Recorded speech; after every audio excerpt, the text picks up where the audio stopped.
zakoreshejwe zandika Bibiliya arwo rurimi rw'Igiheburayo n'urw'Ikigiriki kuko mwese mubizi. Yego. Uretse isezerano rishya gusa niryo ryanditswe mu Kigiriki ukuyemo igitabo cya Matayo. Ibindi bitabo byose by'isezerano rya kera n'Igiheburayo n'ubutumwa bwiza bwa Matayo bwonyine.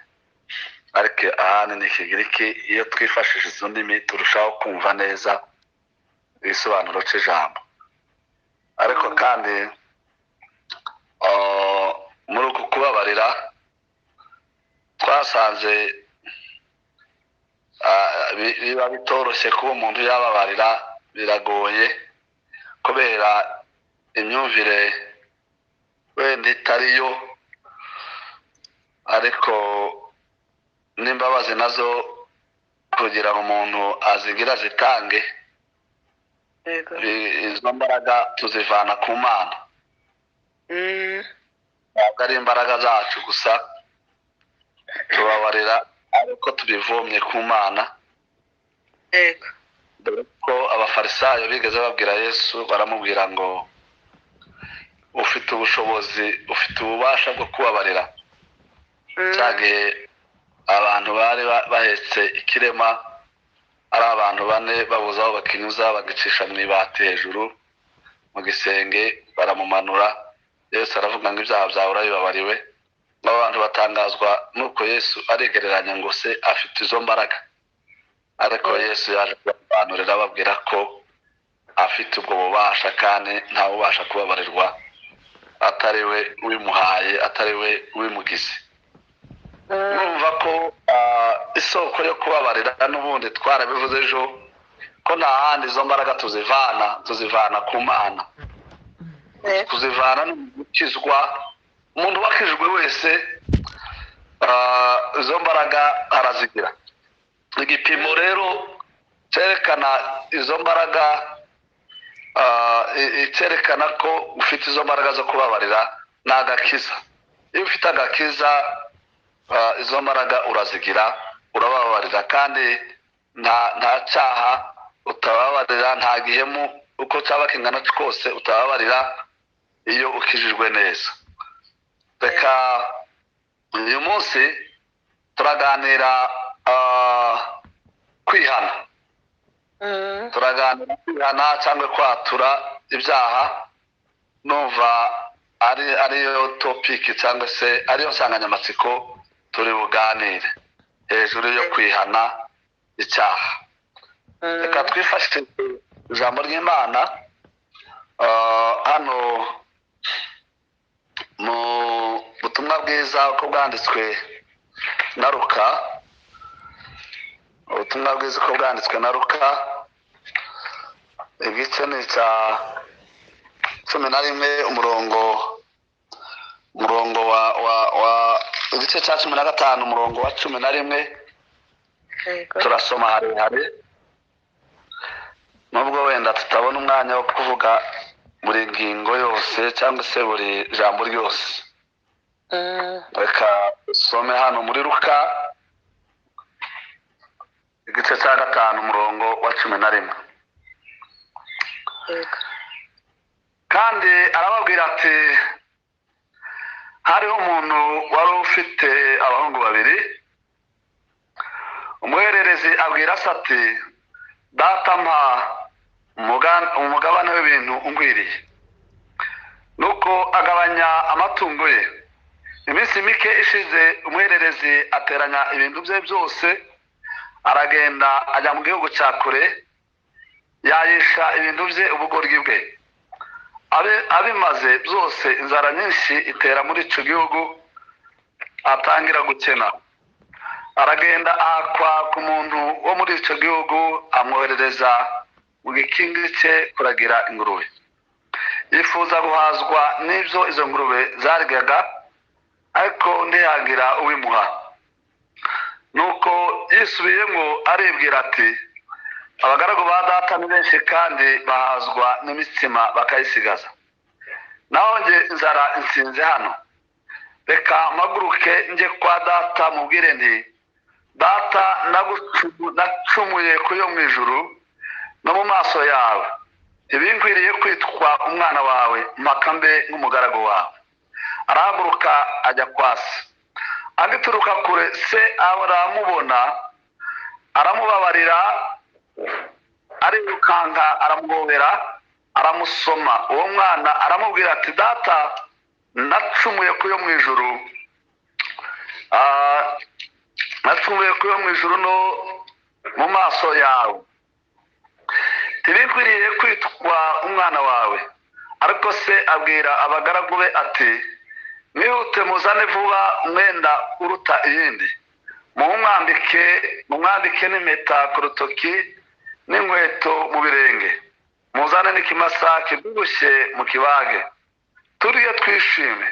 Kuko uyu mwana wanjye yari yarapfuye none akaba azutse, yari yarazimiye none dore arabonetse. Nuko batangira kwishima. Ariko umwana we w'imfura yari mu murima, amaze kuza ageze hafi y'urugo yumva abacuranga n'ababyina. Ahamagara umugaragu amubaza ibyabaye ibyo ari byo. Aramubwira ati murumuna wawe yaje, none so yamubagiye ikimasa kibyibushye kuko amubonye ari muzima. Undi ararakara yanga kwinjira, nuko se arasohoka aramwinginga, maze asubiza se ati maze imyaka myinshi ngukorera, ntabwo nanze itegeko ryawe, ariko hari ubwo wigeze umpa n'agasekurume ngo nishimane n'inshuti zanjye.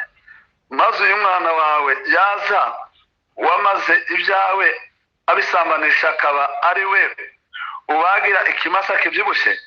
Nawe aramubwira ati mwana wanjye turabana iteka, kandi ibyanjye byose ni ibyawe. Ariko kwishima no kunezerwa biradukwiriye rwose, kuko murumuna wawe uyu yari yarapfuye none arazutse, yari yarazimiye none arabonetse. Amen. Amena. Reka nongere hirya mu buhanuzi bwa Daniyeli. Yego. Ubuhanuzi bwa Daniyeli igice cya 9. Ubuhanuzi bwa Daniyeli umurongo wa 15. Daniyeli igice cya 9 umurongo wa 15. None Nyagasani Mana yacu, nubwo wakuje ubwoko bwawe muri Egiputa amaboko yawe akomeye, ukihesha icyubahiro kugeza ubu, twaracumuye dukora nabi. Nyagasani ndakwinginze kubwo gukiranuka kwawe kose, uburakari bwawe bw'inkazi buve ku murwa wawe Yerusalemu no ku musozi wawe wera, kuko Yerusalemu n'ubwoko bwawe bihindutse igisuzuguriro mu bantu bose badukikije. Kubw'ibyaha byacu no gukiranirwa kw'abasogokuruza bacu, nuko noneho Mana yacu ngagusenga k'umugaragu wawe no kwinginga kwe, kandi kubwawe Uwiteka umurikishirize mu maso hawe ubuturo bwawe bwera bwasenyutse.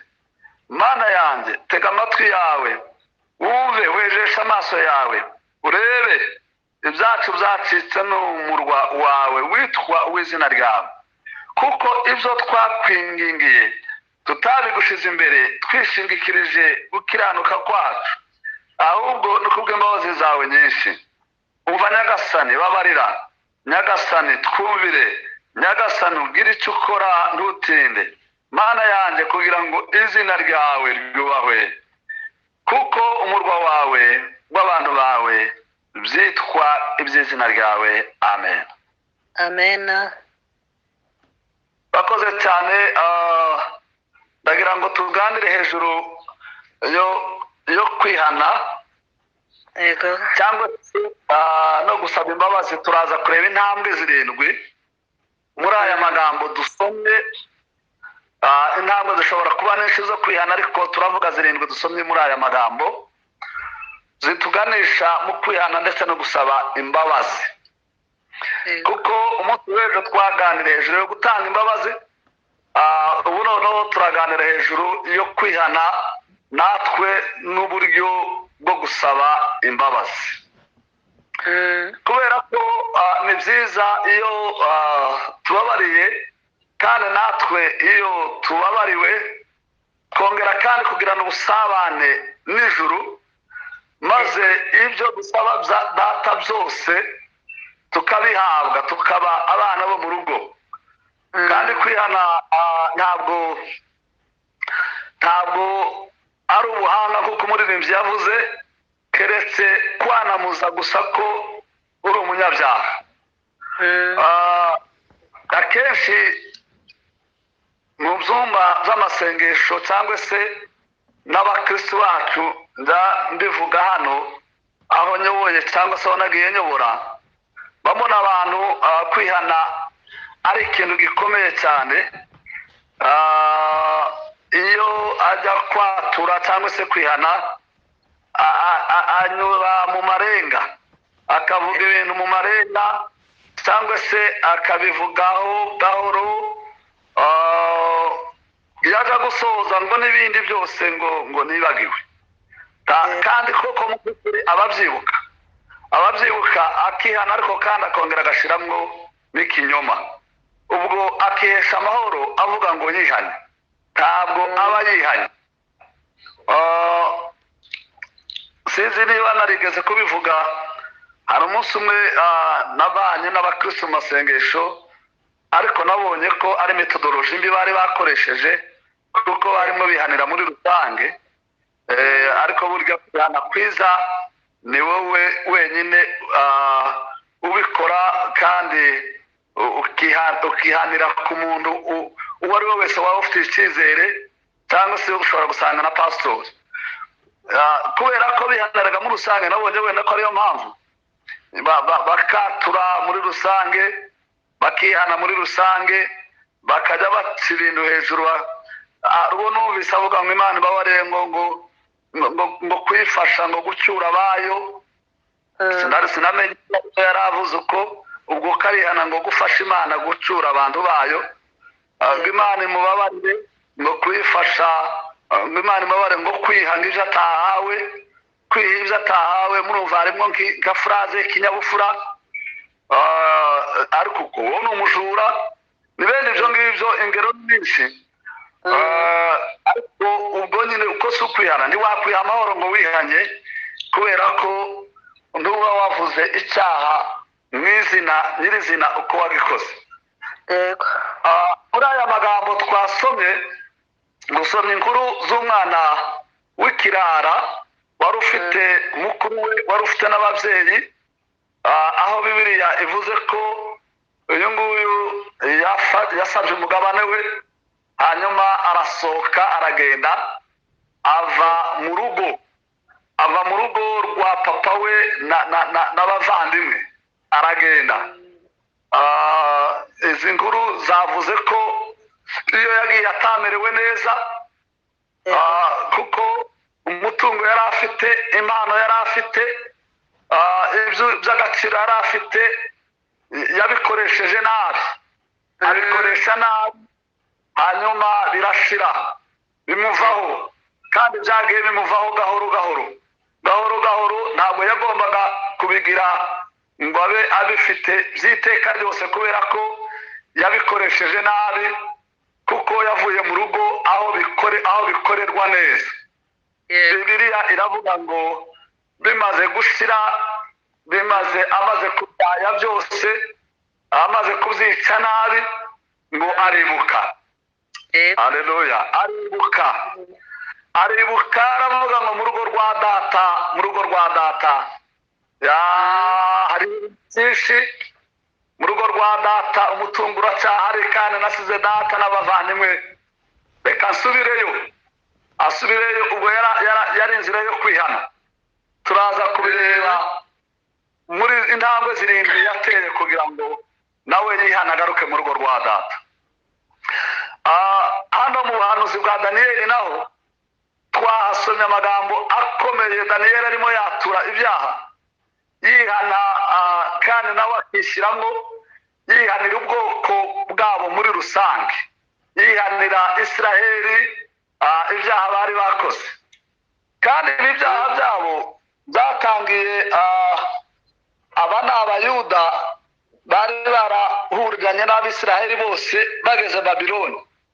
Iyo usomye Bibiliya usanga cya gihe ubwami bwacikagamo, amajyaruguru akagenda inzu 10 zigahura n'Abasamariya, bakivanga n'abanyamahanga bakabyara Abasamariya. Bongeye kuva mu majyaruguru, Ashuri irabakubita, irabateka, ibavana mu gihugu, irabajyana. Bamara imyaka muri Ashuri, barongera kandi Babiloni nayo iraza, ni hariya muri Iraki. Babiloni iraza irabatwara nabo, ibajyana ya Babiloni.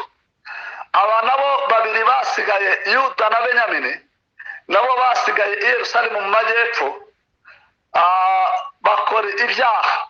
Abami babo batandukanye, abariberi babo bakora ibyaha, ndetse n'abaturage nabo bakora ibyaha. Imana irabahana. Ibyaha uzabisanga mu gitabo cya Habakuki, uzabisanga no mu gitabo cy'Ingoma. Ariko reka mvuge icyaha wenda kimwe umwami yakoze, Salomo. Ntabwo mvuga iby'abantu bose, ariko mvuga icyo Salomo yakoze kimwe nk'umwami. Salomo kubera kwiyemera ubwami bwiwe, Bibiliya iravuga ngo amaze kubaka urusengero rw'Imana arwujuje, rwa rusengero rusimbura ihema ry'ibonaniro. Salomo yubaka urusengero ararwuzuza, ngo amare kurwuzuza arushiramo ibintu byose, afata ibintu byabaga mu ihema ry'ibonaniro byose abisubiza mu rusengero, afata n'isanduka ry'isezerano, muzabisanga mu gitabo cy'Ingoma, ayijyana ahera aho yari ikwiriye kuba.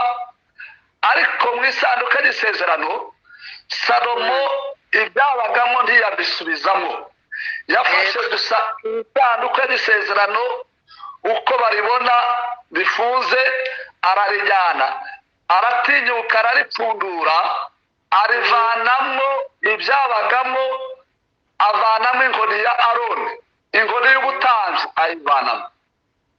Ubutambyi arabusuzugura, abuvanamo, inkoni ya Aroni ayivanamo. Umurimo wa gishumba Salomo awuca amazi, awuvanamo. Hanyuma ntiyubaha ubuyobozi bwa gishumba, ubuyobozi bw'itorero. Salomo ntiyabwubaha, ubwo buyobozi abukuraho. Mubyumve cyane, uranagira ngo mbisobanure cyane, mbitsindagire byumvikane. Salomo amaze gukuramo inkoni ya Aroni, arongera afata manu, kuko manu nayo yagendanaga n'inkoni, yabaga mu isanduka ry'isezerano, nayo ayivanamo. Avanamo manu, ijambo ry'Imana naryo aritesha agaciro, ntiyaryubaha, ntiyanaryubahiriza n'icyo rivuga. Ibyo bintu uko ari bibiri, inkoni ya Aroni y'ubutambyi ni ya yindi yarabije uburabyo, bwasobanuraga ubutambyi bwa Kristo buzazuka. Manu nayo ni ijambo ry'Imana, ni ya yindi yari ibatunze mu butayu. Bibiliya iravuga ngo Salomo abivanamo byombi, ntiyabishyira mu isanduka ry'isezerano. Ibi ntandaro yo gukora ibyaha muri Isiraheli, kubera ko ubutambyi ntabwo bari bagifite bufatika. Salomo yabuciye amazi. Icya kabiri, ijambo manu nayo ntayo bari bafite, ariko jambo ry'Imana. Kandi igitangaje, manu mu butayu yo kuwa mbere yaryohaga kuruta manu yo kuwa kabiri. Iyo kuwa gatatu ikaryoha kuruta iyo kuwa kabiri. Iyo kuwa kane ikaryoha kuruta iyo kuwa gatatu. Iyo kuwa gatanu ikaryoha kuruta iyo kuwa kane. Birumvikana manu yararyohaga, Abisirayeli bakavuga ngo se kwasa iki ni iki, kuko mani yahoraga ibaryohera uko bayirya. Niko bimeze, tugomba kumenyera ijambo ry'Imana, rigomba kuturyohera everyday kandi rikagenda rirushaho kuryoha. Yego. Petero yaravuze ngo muzaba mukoze neza nimuryitaho, ngo kuko bimeze nk'itabaza ari muri kasi z'umwijima. Buriya Salomo kudaha agaciro mana ijambo ry'Imana ryaryohaga buri munsi, uburyohe bwagendaga bwiyongera. Uko ubukristo, iyo umuntu ari umukristo, ubukristo bujya bugenda buryoha kandi bukagenda burushaho kuryoha. Ijambo ry'Imana rikakuryohera kuruta uko ryakuryoheye ejo, rikakubera ryiza kuruta uko ryari ejo. Ntabwo ijambo ry'Imana ari amateka, ibihe byiza ntabwo ari amateka. Ntabwo dushobora kuvuga ngo muri 50 habayeho ububyutse, habaye ibihe byiza. Umuntu ashobora kwibaza ngo se ubu so bimeze gute? Igipimo cyerekana ko twazamutse nuko tugomba guhora turyoherwa n'ibihe byiza, tukarushaho tugenda tugira ibihe byiza.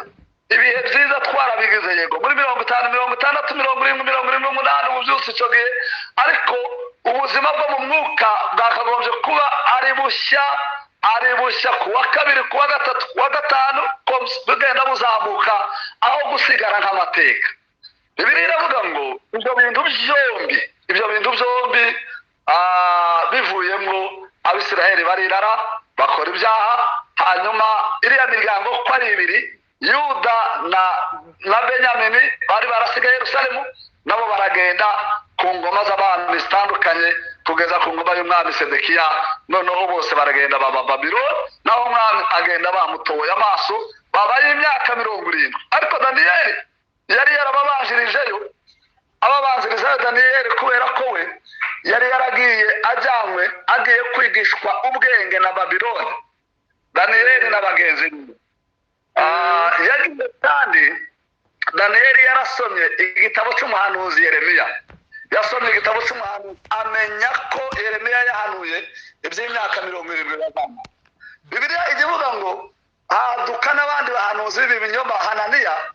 Hananiya nawe ngo arababwira batoya tuzamara imyaka mikeya tugaruke, ariko ngo ashaka kubayobya.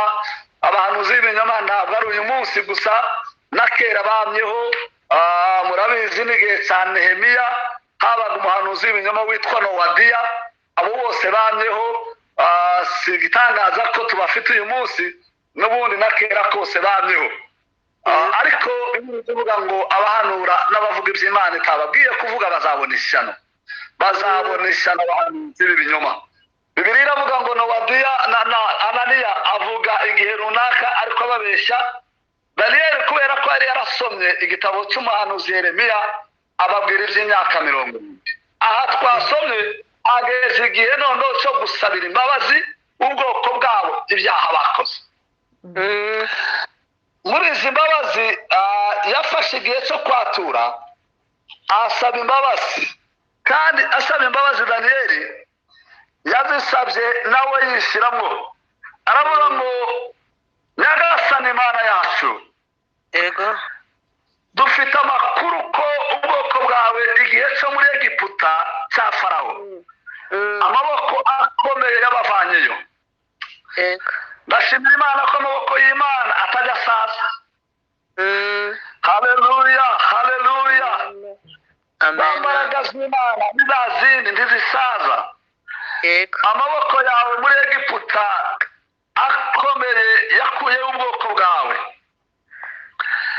kandi wagiye wihesha icyubahiro ubwo babavanaga kuri Farawo, ukabambutsa inyanja, igicu kikabakingira, igicu cyagendaga kibaherekeje.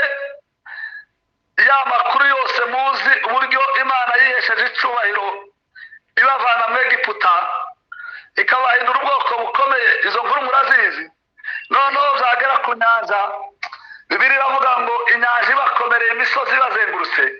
Imana iravuga ngo ntizongera kugendera mu nkingi y'igicu, ahubwo ngo Imana iritamurura.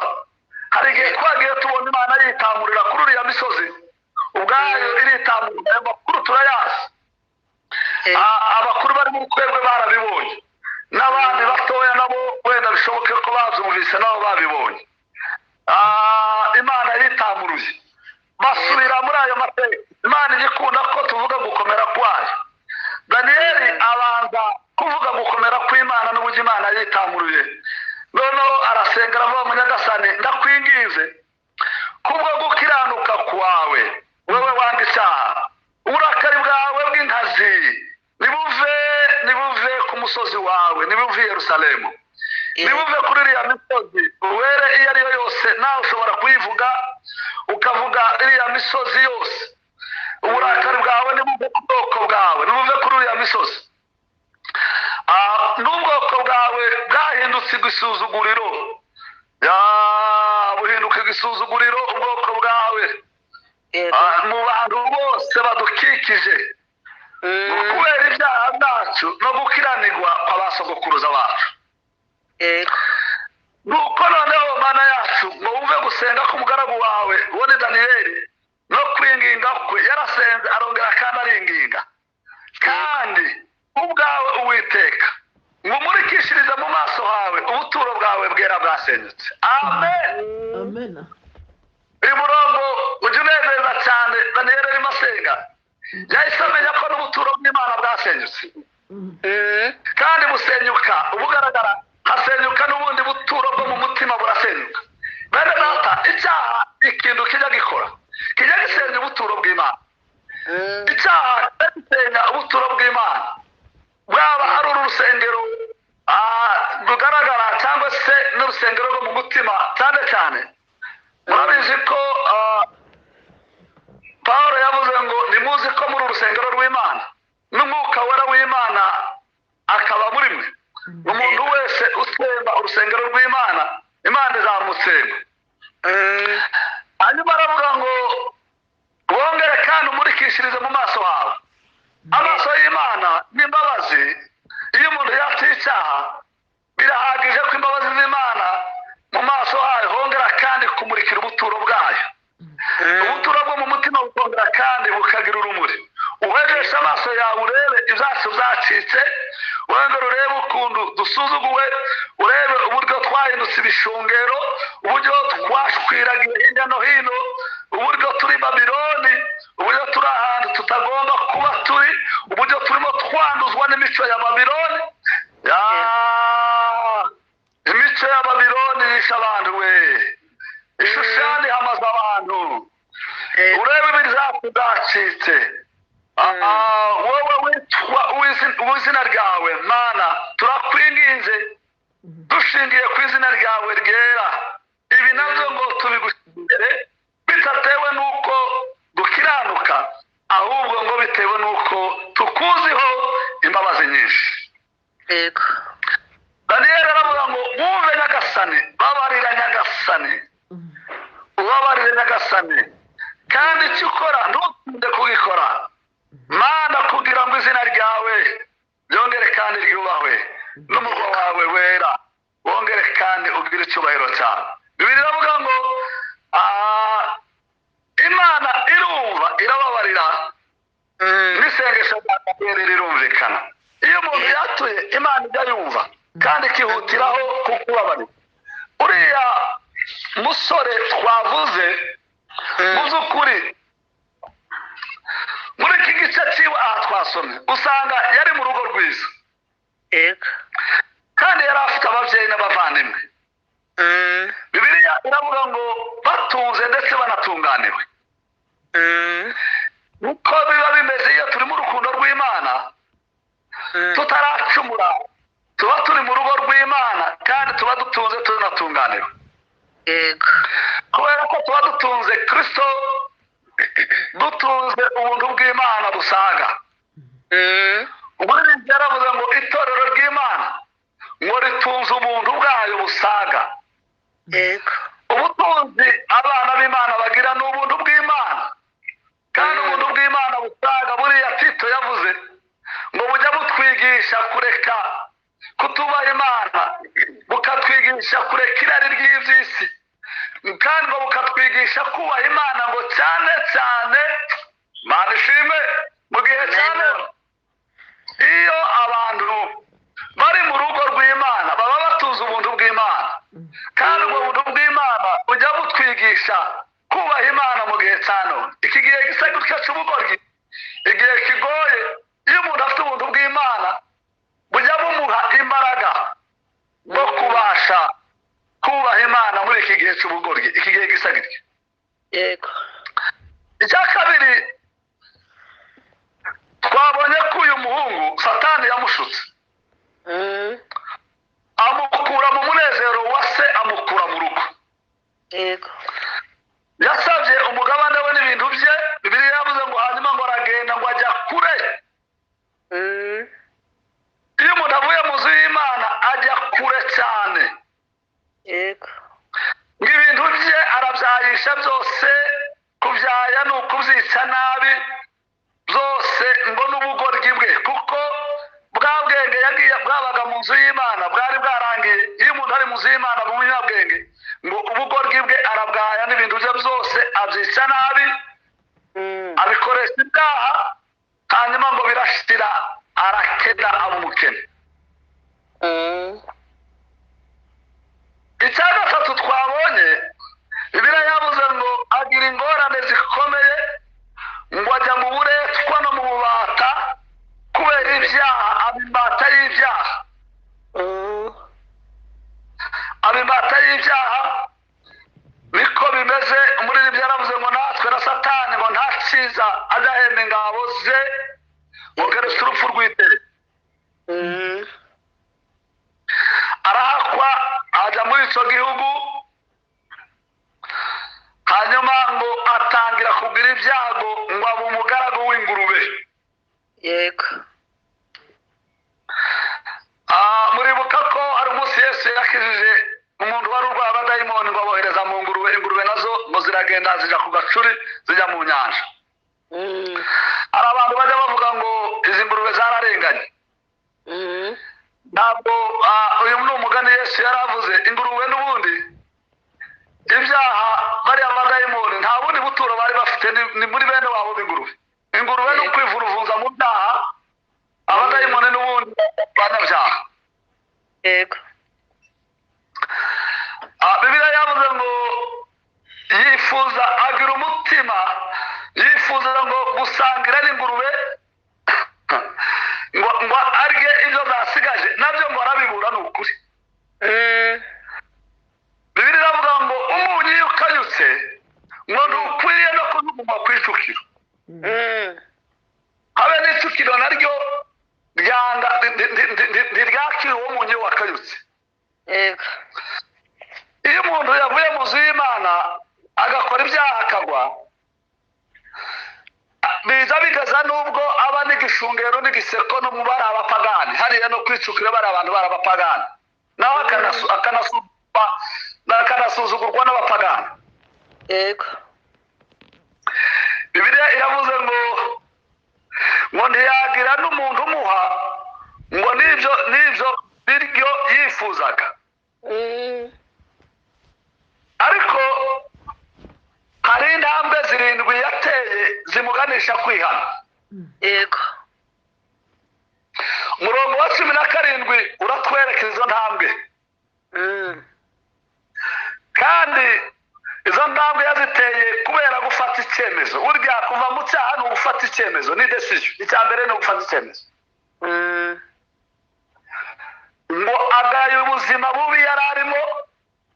Yego. Ngo yisubiramo, yitekerezaho. Yego. Asubiza ubwenge ku gihe, aricuza. Yego. Ahazumvikana ko igihe cyose umuntu utaragaye ubuzima bw'ibyaha urimo, ngo wicuze ubigaye, kwihana ntabwo byakorohera. Kubera ko urabikora ukumva ntacyo bikubwiye. Yego. Uravuga ukumva ntacyo bikubwiye. Uragambana ukumva ntacyo bikubwiye. Utarumva ko n'umunwa wawe wagucumuje wonyine, ntabwo ushobora kuva mu cyaha. Ariko uyu muntu, Bibiliya iravuga ngo arihana, aricuza, agaya ubuzima yararimo. Iyo ni intambwe ya mbere, ni ukugaya ibyo wari urimo, ukabinenga ukumva birakubihiye icyaha kukireka n'ukumva kubiha kwacyo. Intambwe ya kabiri ni ukwibuka urukundo rw'Imana. Yego. Ni runini cyane, ni rugari cyane urukundo rw'Imana, twese turukwigwamo. Bibuka n'imbabazi, ibyiza byose biri mu rugo rwa Data. Yego. Yibuka ibyo twaherewe ubuntu, yibuka ibihe byiza yagiriye mu nzu y'Imana, kandi ko byose biri mu rukundo rwayo. Haleluya, haleluya, Haleluya. intambwe ya gatatu wafata umwanzuro wo kwihana, ni ya yindi twavuze yo gufata icyemezo. Uriya mwanzuro yafashe ni wowe ubwawe, ntugire ngo hari abandi bantu bazagufatira umwanzuro. Ntawe. Abantu bashobora kubwira isi rimwe, iya kabiri, iya gatatu, iya kane, ariko ntabwo bazagufatira umwanzuro. Wowe wenyine uzifatira umwanzuro. Nugera kuri iyo ntambwe uzaba ugeze ku ntambwe nziza. Abantu baguhonya, abantu bakubwira, bakwereka amafuti, bamwe ukabakunda abandi ukabanga, ariko icyemezo ni cy'umuntu ku giti cyiwe. Intambwe ya kane yateye, Bibiliya yavuze ngo aratura, noneho arihana neza. Yego. Kandi natangajwe n'uburyo uyu muntu yihanye, uyu mwana yavuze ngo Data nagucumuyeho, nacumuye ku yo mu ijuru kandi ncumura n'imbere yawe. Yego. Burya akenshi iyi dimansiyo y'icyaha ikunze kwihisha abantu. Iyo ukoze icyaha nubwo wagikorera mugenzi wawe, uba ugukoreye n'Imana. Yego. Kandi nujya kwihana ntukihane kuri uriya muntu gusa, ujya wihana no ku Mana, uvuga ngo Mana niyo ya mbere nagucumuyeho, narahemutse. Kandi ngo ajye kwihana, yihana asanga na se aramubwira ngo nacumuye ku yo mu ijuru. Ejo bundi hari umuntu washimishije cyane wasanze, kandi nawe usenga, aje kwihana, arambwira ngo twari duhuye, arambwira bati ndabona uri umupasitori, ntabwo tuziranye nawe. Hanyuma arambwira ngo naje kwihana, natangaje n'uburyo yihanye, aravuga ngo umbabarire ngo nimuye, ngo nasuzuye umuhamagaro wanjye, natesheje agaciro umuhamagaro wanjye. Iyo umuntu akoze icyaha aba atesheje agaciro umuhamagaro we. Ngo ntesha agaciro uwampamagaye, ngo nimura urusengero rw'Imana muri jyewe. Yego. Yavuze amavokabilere 6 arimo yihana gusa, numva koko arihanye pe. Burya iyo umuntu yakoze icyaha aba asuzuguye umuhamagaro, agasuzugura n'uwamuhamagaye, akimura n'urusengero rw'Imana ruri muri we. Yego. Aravuga ngo nacumuye ku yo mu ijuru, nawe ngucumuraho. Ntibikwiriye ko nitwa umwana wawe, ahubwo umpake mbe nk'umugaragu. Yego. Uyu muntu rwose azi kwihana.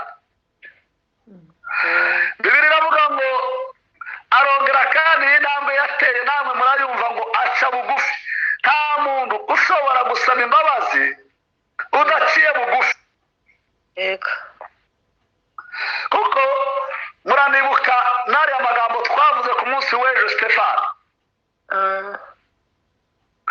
Stefano yagiye kubabarira bariya bantu no kubasabira imbabazi, kandi nta cyari yakoze, ngo arapfukama. Ni ikimenyetso cyo guca bugufi. Yego. Aravuga ngo aciye gukora, ngo ntibikwiriye kwitwa umwana wawe, ngo ahubwo niba bigushobokera umpake mbe umugaragu wawe. Uyu ni umutima uca bugufi, kandi uyu mutima umenya gusaba imbabazi.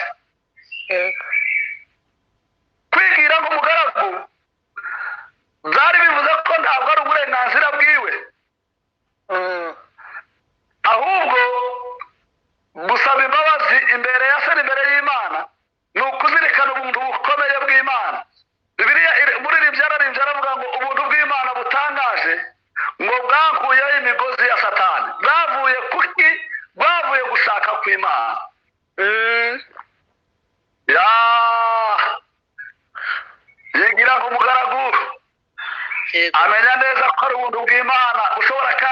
amugira mwiza. Mu gitabo cy'indirimbo za Salomo hari uriya mukobwa aje kwiyana yaravuze ngo ndirabura ariko ndi mwiza. Iyo umuntu yireberamo mu ndorerwamo ijambo ry'Imana niho ujya umenya neza, ujya umenya ko wirabura. Yego. Ijambo ry'Imana rijya rikwereka neza ko wirabura. Iyo ugize ubuntu bw'Imana ijambo ry'Imana rikakugeraho rihita rikwereka neza ko wirabura. Ariko iyo ufata icyaha ukagishyira kuri mwene so, banza wirebe, banza wisuzume, banza winite, banza wigenzure, wikontorora ubwawe mbere y'uko ubona abandi bantu. Hari umusaza, hari igitabo kimwe nasomye ngo umusaza umwe yarasinziriye, ngo asinziriye abuzukuru be baraza ngo bamusiga amatorotoro ku zuru, hanyuma ngo akajya yumva abantu bose baranuka, abantu bose baranuka. Sinzi niba tukiri kumwe na mwene data. Turi kumwe. Abantu bose ngo akajya yumva baranuka, akangutse ngo akumva umuntu wese aranuka, umuntu wese aranuka. Umwana baramubwira bati ariko sogokuru, ngwino urebe, fata indorerwamo wirebe. Ngo yirebye asanga ku zuru rye hariho amatorotoro. Ngo arihanagura, ariyeza, ayakuraho, ngo ayakuyeho yumva ya mpumuro na wa munuko urashize. Yego. Iyo wumva abandi bantu bose banuka ukajya wumva abantu baranuka, ujye ubanza nawe wirebe ngo se ntiyaba ari byo biturukaho. Kuko iyo umuntu yimenye akireba ubwiwe, akimenya ubwiwe, iyo ni intambwe nziza cyane umuntu agomba gutera. Bibiliya iravuga ngo uriya muntu ngo yimenya ko ari umunyabyaha, ngo arahaguruka ngo asanga se. Iyo ni intambwe ya karindwi, ngo amusaba imbabazi. Yego. Amaze kumusaba imbabazi aca imigozi ya Satani na bwa buhake bwa Satani abuvamo. Asanga papa we ajya kumusaba imbabazi. Bivuze ko ni byiza gusanga uwo wahemukiye, ni byiza gusanga uwo wandagaje. Yego. Umunsi umwe ndaza kubabwira muri mirongo 92 ndabyibuka, najyanye n'umugabo w'iwacu watuye Butare Moniseti, twese tujyana tugikabera kwa Mariyamu. Yego. Bamara gushika nibwo nari ngezeyo bwa mbere, nari mutoya ntabwo nari mukuru birumvikana, ariko ngo mari gushika Mariyamu atubwira icyaha cyo gusebanya ukuntu ari kibi. Ngo ni nka kwa kundi umuntu adafata ngo amashara y'inkoko. Yego. Ukajya mu muyaga ukayagurutsa, ngo ayo mashara y'inkoko akaguruka umuyaga ukayatwara. Ya magambo yo gusebanya ameze nk'aya mashara y'inkoko washwiragije mu muyaga. Hanyuma ngo bakakubwira ngo genda utore buri shara ryose kandi urigarure. Yego. Ngibyo kugira ngo ufate ikosi yo kujya gutora ishara aho ryagiye hose, ngo ni ibintu byagufata ikiguzi kiremereye cyane. Ntabwo biba byoroshye. Ya magambo akuva mu kanwa ugasebya mwene so. Yego. Bimeze nko kugurutsa amashara, ntibyakongera kukorohera kugira ngo ba bantu bose ujye ubwira nkuzi usebeje mwene so ibyo utahagazeho, ibyo utazi ukabivuga, ukabwira nkuzi akabwira nkuzi akabwira hoho akabirohorera hose bikagenda. Iyo byagiye kugira ngo wongere kandi uzabikusanye bikure muri iriya mitima y'abantu, ntabwo biba byoroshye. Utinyuka ukaba wasebya mwene so ntibiba byoroshye, hanyuma ukabivuga, reba wabisebeje, byagiye hirya no hino. Ariko imbabazi z'Imana zishima hejuru y'urubanza. Yego. Bibiliya yavuze ngo uriya mwana ngo araza amaze gusaba imbabazi. Hari intambwe enye tubona hano mu ijambo ry'Imana bise yateye. Iya mbere, iyo umuntu aciye bugufi agasaba imbabazi, Imana ngo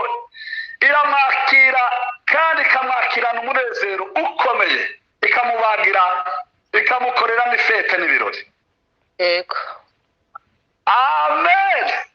amen Kwihana Imana yo iba yagitsinze. Ntigira uburakari bw'umuntu, ntabwo ijya ibika inzigo, irababarira kandi ikazana wa munezero wose ikawukugaruraho. Bibiliya yavuze kandi ngo Isi arahaguruka ngo amwambike umwenda, amwambura bwa bushwambagara, amwambura ya shusho mbi, amwambura bya bihe bibi kurya yasaga, arabimwambura bikuraho ubushwambagara, ngo arongera kandi ngo amwambike umwenda wera udarashe w'icyubahiro. amena Bwana asifiwe. amena Intambwe ya gatatu, Ise yateye ngo amwambike impeta, amusubiza uburenganzira bwo kongera kwitwa umwana w'amasezerano wo mu rugo. Uko kumwambika impeta ni ukongera kandi gusubiza uburenganzira bwo kongera kwitwa umwana w'amasezerano wo mu muryango kwa data. Haleluya, haleluya intambwe ya kane, Bibiliya yavuze ngo amwambika n'inkweto. Bivuze ko yongeye kandi kuba imbohore, arabohorwa. Buriya iyo umuntu, abantu bafungwa kenshi, ikintu cya mbere babanza kubakuramo n'urukweto. Amusubiza ngo urukweto, aramwambika urukweto, amusubiza umudendezo. Iyo bivuze urukweto mu gitabo, mu zandiko za Pawulo yandikiye Abefeso, aravuga ngo dukwesa inkweto aribwo butumwa bwiza bw'amahoro. Amusubiza umurimo, yongera kandi kumusubiza umurimo. Nawe agenda atangaza mu rugo rwa se ubutumwa bwiza bw'amahoro. Bwana asifiwe. amena Umwana agarutse, yego Yesu yavuze ijambo riremereye papa we. Yaravuze ngo nimuze twishime. yego Bwana asifiwe. Nimuze tunezerwe. Uyu mwana yari yarapfuye. Kumbe iyo umuntu akoze icyaha aba yapfuye. yego Niko byanditse mu gitabo cy'Abefeso igice cya 2 umurongo wa 1 kugeza ku wa 10, aravuga ngo namwe yarabasuye ngo mwebwe mwari mupfuye muzize ibyaha n'ibicumuro. Uriya iyo umuntu akoze icyaha mu maso y'Imana aba yapfuye, aba ari ikuzimu, aba ari nka rusororo, hahandi hose ujye ubona baza bashyingura abantu, naho abashyinguye. yego Icyaha ni kibi bene data, tubarwa nk'abantu bashyinguwe bagiye mu kuzimu bapfuye. Ariko iyo twihanye tuba tuzutse. yego Bibiliya yavuze ngo yari yarazimiye none arabonetse. Haleluya. amena Iyo twihana tuba tugarutse tuvuye mu buzimire.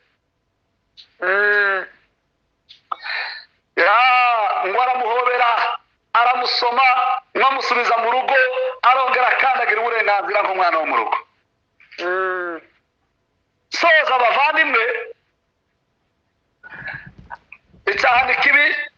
yego Inzira zadufasha kukirinda ni ukumenya intege nke zacu,